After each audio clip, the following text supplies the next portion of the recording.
अस्सलाम वालेकुम। उम्मीद है बार के नए एपिसोड के साथ आपकी खिदमत में हाजिर खिदमत है। तो आज बड़ा हैपनिंग दिन गुजरा सुप्रीम कोर्ट में, उस हवाले से हम अपने गेस्ट से बातचीत करते हैं। तो हमारे साथ मौजूद हैं फासलीन साहब और रहील साहब।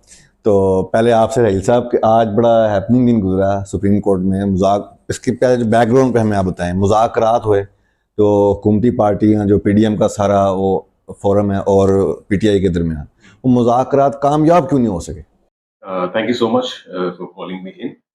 एक्चुअली जो आपने जिक्र किया कि मुज़ाकरात एक तो शुरू हुए, ये भी एक बहुत बड़ी बात थी। और क्योंकि पहले कोई इंटेंट नज़र नहीं आ रही थी फ्रॉम पीटीआई, और पीडीएम की गवर्नमेंट भी जो है कोई खास खातिर खा उनकी भी ऐसी नीयत नहीं थी कि वो इन अफ़वाह तफ़हीम की तरफ आए। लेकिन फाइनली जब ये मामला बढ़ा आगे और मुज़ाकरात की जो है एक नशिस्त स्टार्ट हुई और उसके बाद फिर कोशिशें हुई, अनफॉर्चुनेटली उसका रिजल्ट तो नहीं इतना कोई खातिर खा आ सका। बट जैसे आपने जिक्र किया कि उस मुज़ाकरात की नाकामी जो है वो हुई, और उसके बाद सुप्रीम कोर्ट में जो हेयरिंग हुई और उसकी मदरजात बताए गए, जो कि वहाँ पे मौजूद थे रिप्रेजेंटेटिव्स बोथ साइड्स के, जिनमें पीडीएम की तरफ से भी मौजूद थे ख्वाजा साद रफीक साहब थे, और दूसरी तरफ से जो है वो कुरैशी साहब मौजूद थे। तो सुप्रीम कोर्ट को और फाजिल जज को जब बताया गया कि क्या ऐसे मामलात हैं, क्या ऐसे नुकात हैं जिनकी वजह से ये डिस्कशन जो है या ये डायलॉग जो है या मुज़ाकरात जो है वो किसी नतीजा खेज अंजाम तक नहीं पहुंचे, तो उसमें इम्पोर्टेंट प्रीडोमिनेंटली बात ये थी कि दो या तीन ऐसे नुकात थे जिनमें एक तो ये था कि अगर जो इलेक्शंस हैं वो बैक वक्त एक ही दिन जो है वो कराए जाने, एक ऐसा नुक्ता था जिसके ऊपर कंसेंसस बिल्ट हो गया। हाँ, ये इस नुक्ते पे इत्तेफाक हो चुका। बट अनफॉर्चुनेटली जो उससे अगली बात थी वो जो है उसके ऊपर किसी तौर की जो ऐसी बात नहीं हो सकी, कह सकते हैं जैसे कि जो पाकिस्तान में हमारी जो इस वक्त सूरत हाल है हमारी, अनफॉर्चुनेटली जो किसी कंसेंसस की तरफ हम क्यों नहीं आ पा रहे, वो उसकी बहुत बड़ी एक झलक है वो हमें नजर आती है इस दूसरे पॉइंट में कि अगर हम एक तरफ अगर हम किसी पॉजिटिव इंटेंट के साथ कोई सोल्यूशन की तरफ या किसी रिजॉल्व की तरफ जाना चाह रहे हैं, तो हमें अपने स्टैंड को छोड़ना पड़ता है। हमें अपने गिव एंड टेक होती है। गिव एंड टेक, हमें एक न्यूट्रल स्टैंड पे आना पड़ता है। बट अनफॉर्चुनेटली दोनों साइड से ये देखा गया कि कुछ ऐसी जगह हैं जहाँ पे उन्होंने अपना स्टैंड नहीं छोड़ा, जिसकी वजह से जो मामलात हैं वो उसका कोई खास रिजल्ट नहीं निकला।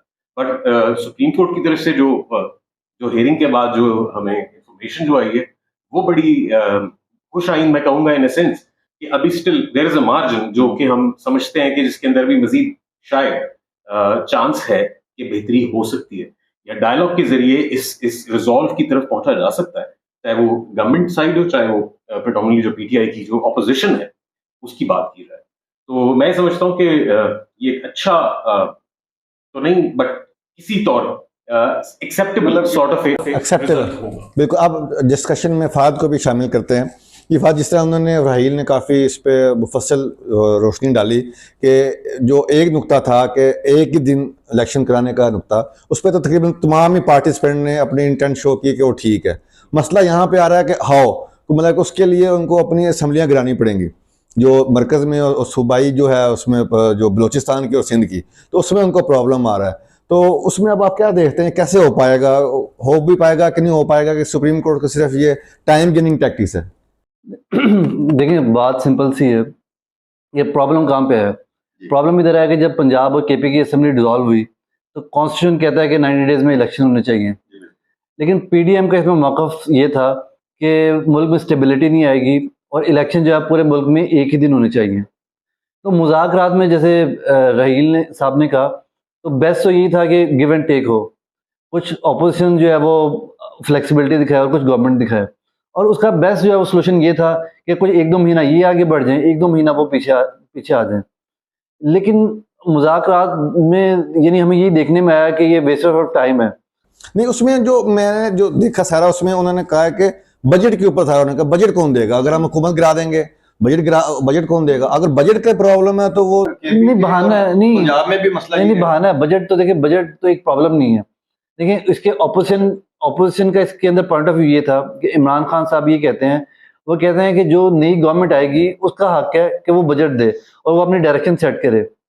जबकि गवर्नमेंट ये कहती है कि हमारे IMF से नेगोशिएशन चल रही हैं, तो हमें उसके मुताबिक बजट देना पड़ेगा और फिर ही हमारी डील क्लोज होगी।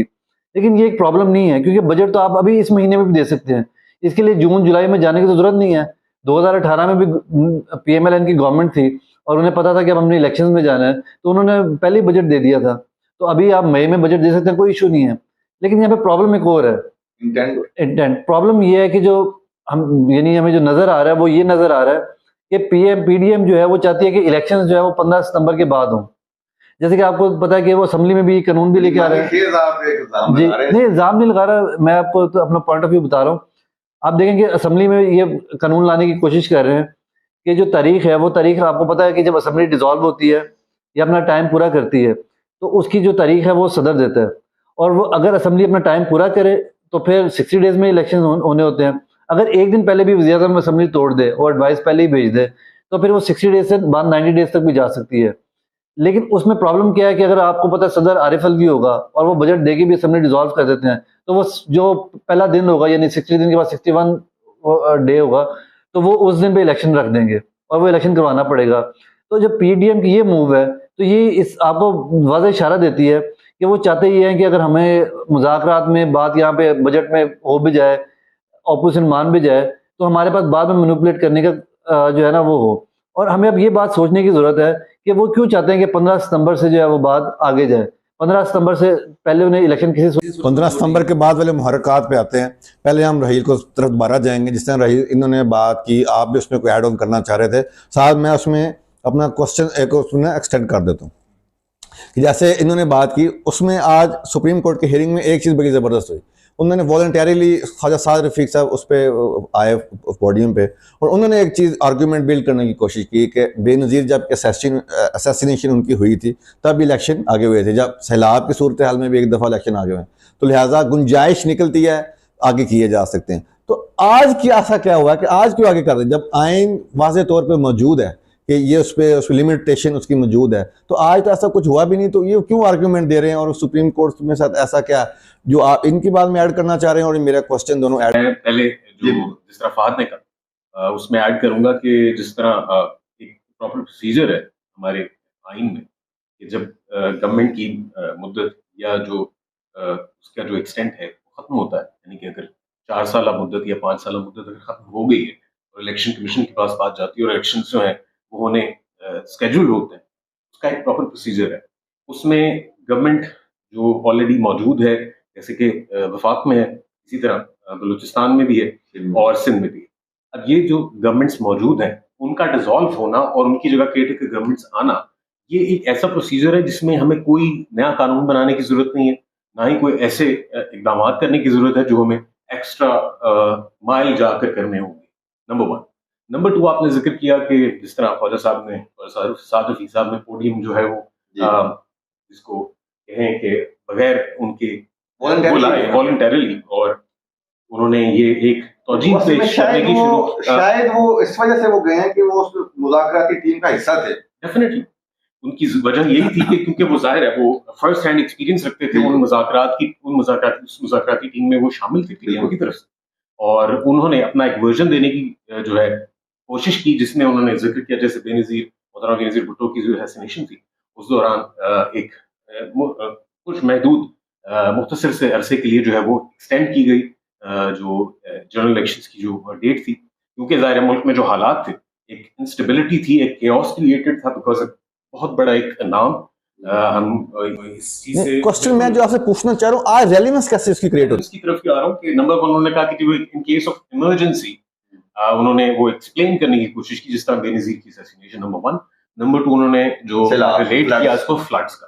तो दोनों सूरत हाल जो सूरतें हैं उनमें जो पाकिस्तान की जो सूरत हाल थी उस वक्त वो मजबूर कर रही थी तब की गवर्नमेंट्स को कि वो उसको एक्सटेंड करें। इसी तरह जो PDM का आज भी एक स्टैंड है कि पाकिस्तान में इस वक्त पॉलिटिकल से ज्यादा जो इकोनॉमिक इंस्टेबिलिटी है और खासतौर पे जो IMF के साथ जो मुज़ाकरात चल रहे हैं, एक जो 9th स्केड्यूल जो है वो बहुत अरसे से ड्यू है, जिसकी अभी आज भी हम इंतजार में हैं और अभी तक जो है किसी कंक्लूजन पे हम नहीं पहुंचे, तो वो इसी इमरजेंसी को वो मेरे ख्याल डिफाइन करने की कोशिश कर रहे थे। जिस तरह आपने IMF की और ये सारी उनकी जो नेगोशिएशन है उसके तरफ आपने तवज्जो दिलाई, सुप्रीम कोर्ट में भी ये एग्जैक्टली ये बात की गई आज, लेकिन वो जी बिल्कुल आपकी तरफ ही आ रहा हूँ, लेकिन उस पर सुप्रीम कोर्ट के चीफ जस्टिस साहब, मोहतरम चीफ जस्टिस साहब ने ये कहा ना जो मुज़ाकराती टीम की आपस में मुज़ाकरात में जो बातचीत हो रही है ना मैं उसमें इंटरेस्टेड हूँ, ना IMF से आप क्या कर रहे हैं, मैं तो आइन की प्रोटेक्शन का मैंने हलफ लिया। डेफिनेटली उनकी बात मैं इसको थोड़ा सा रिस्पॉन्ड करूंगा।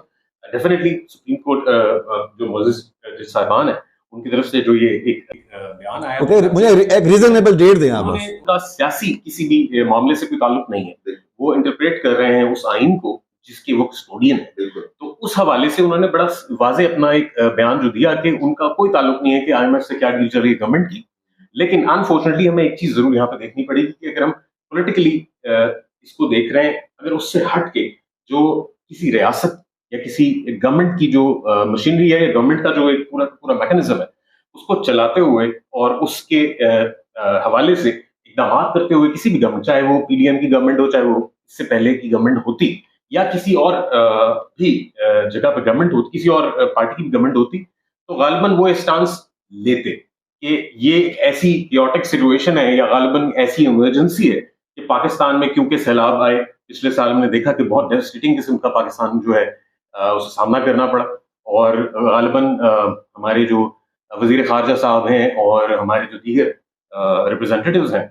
जी फा जिस तरह राहील जिक्र कर रहे हैं कि फ्लड्स आ गया, वो तो अनफोर्सीन है, जिस तरह बेनज़ीर की असैसिनेशन हो गई वो तो once in a life time वाली सिचुएशन होती है, लेकिन जिस तरह ये जिक्र कर रहे हैं कि इकोनॉमिक जो नेगोशिएशंस हैं वो अब तक नहीं हुई तो आगे क्या होंगे, और साथ ये तो जिस तरफ जिक्र टिल्ट कर रहे हैं वो नज़रिया ज़रूरत को जन्म देने वाली बात है, फिर बैक टू स्क्वायर वन 85 में चले जाएंगे, तो ये इसका तो हाल तो ना नहीं। बिल्कुल, आपने बड़ी ज़बरदस्त बात की। आप देखेंगे जब इलेक्शन डिले हुए, एक दफ़ा मशहूर ज़माना ज़ियाउल हक के ज़माने में होते, वो ये कह के ये आया था कि हम 90 दिन में इलेक्शन करवाएंगे, और उसके बाद जो है वो 90 दिन पता नहीं 90 साल शायद हो गए।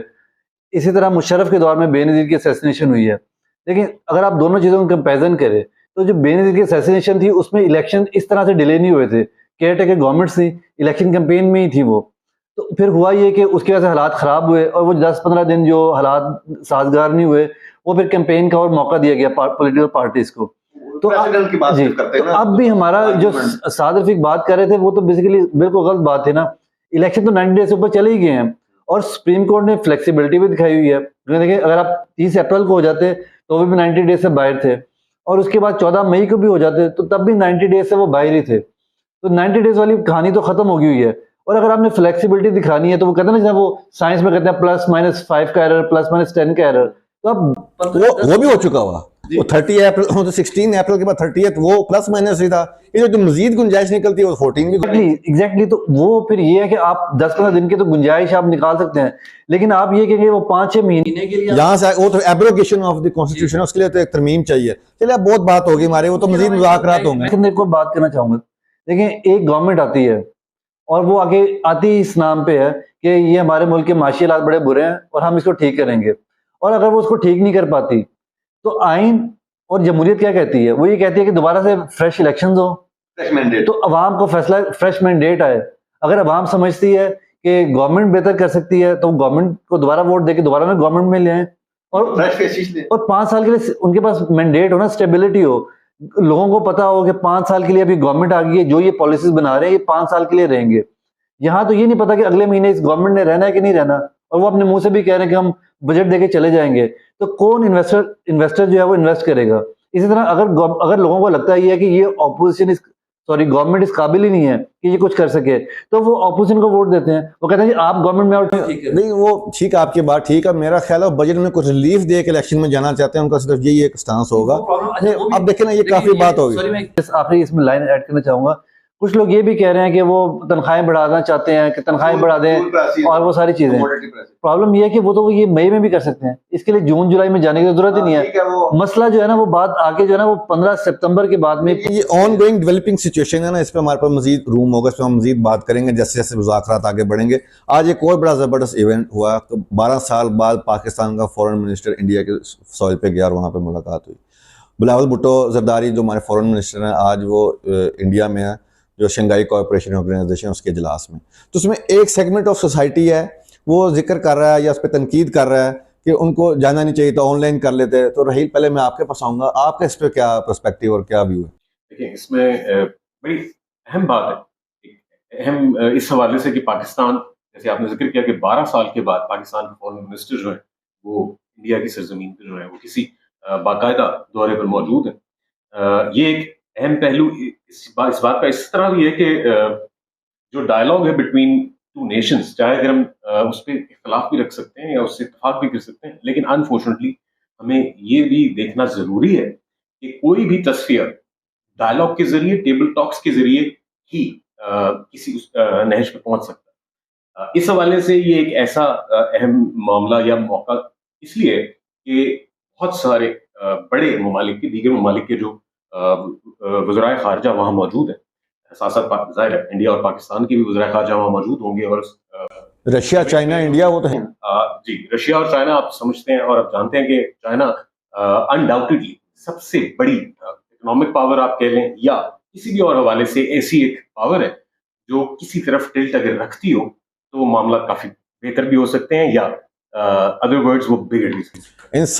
इन सम सॉर्ट्स नंबर वन, अगर कहीं नंबर वन नहीं तो नंबर टू ऑब्वियसली। तो आपने जिस तरह जिक्र किया दूसरी पावर का, रशिया का, अभी हमने देखा कि रिसेंटली कोई 1-1.5 साल जो अभी एक ऐसा तनाजा जो आपस में चल रहा है, यूक्रेन वॉर चल रही है रशिया और यूक्रेन, तो इंटरनेशनली इसकी बड़ी एक अहमियत है।